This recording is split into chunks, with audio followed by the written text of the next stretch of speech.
Welcome to the Marine Show. I'm your host, Greg Olenek, and today we're on a tour with the First Nations group, along with a tour with the BC Salmon Farmers Association. We're going to be discussing some of the issues of salmon farming in British Columbia, mostly around the Campbell River area. And we'll be discussing a good overview of salmon farming, the history over the last 2 decades, as well as talking about some of the common misconceptions about the industry.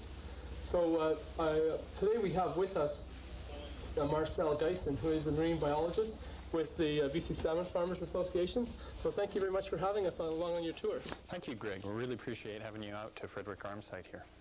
Can you give us an idea of some of the history of salmon farming in British Columbia? Yeah, the history of salmon farming is an interesting one. It started actually experimentally in the 70s, and it was essentially just a few farms here and there, and they were pretty rickety looking things, logs tied together, just a net pen here and there, and really not a commercial venture. Right. And then in the early 80s and towards the mid 80s, it really took off, and perhaps even took off a bit too quickly. A lot of people got into the industry really not knowing what was involved, not knowing a lot about salmon and how to raise them, and really looking at farming more as an economic opportunity. And they jumped in with both feet and their wallet. Yeah. And what happened is for a few years that was okay if you managed to squeak out a living. But as the industry went along and towards the later 80s, the competitiveness in the world market for salmon, the prices dropped, and a lot of the farms that hadn't been as efficient as they should have been weren't really as knowledgeable and sort of on the leading edge of the technology, dropped out, and the industry went through a real reorganization. And we went from perhaps 100 companies, I'm just pulling a figure out here, it's somewhere in that neighborhood, down to 17 companies that we presently have. So where it was previously just one being owned by a company, and they had to have all their own supply and service boats, those biologists, right, just for the one farm. Now it's more that a company will have 2, 3, 4, 5, 6 farms, and then they'll be able to do the very best job with those farms. They'll be able to make sure that their cost of productions are competitive on the world market. And that restructuring has really made a big difference. Now we've got a very stable, very strong industry that's providing some real good jobs and employment for the coastal communities in Columbia. So was some of the problems there were site location?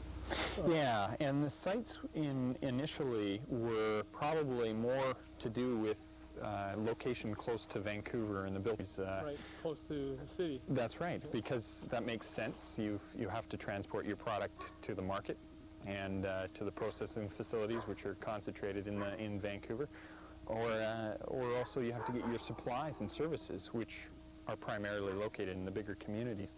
So people are careful with those kind of activities when they're choosing their brood stock, their parent fish for their next generations.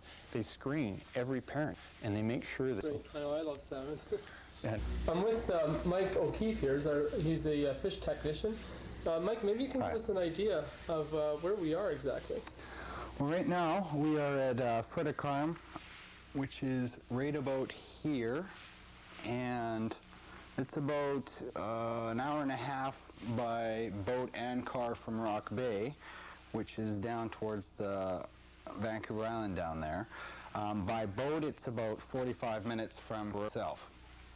So around here, because the water's colder, it's a lot nicer for the fish. You get better conversion rates and stuff like that, and you don't blooms, which are one of the things that attack salmon quite ferociously, like heterosigma and stuff like that.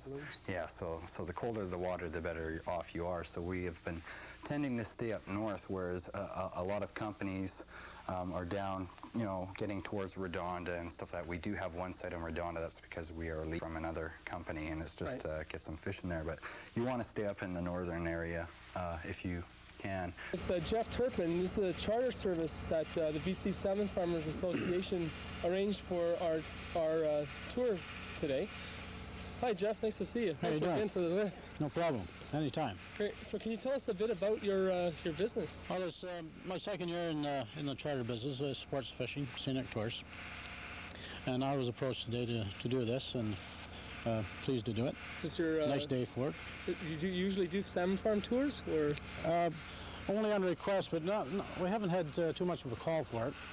There's not too many people that really know how many farms there are out here and what these people are doing. This is actually the first one like this. First salmon farm tour. That's right now.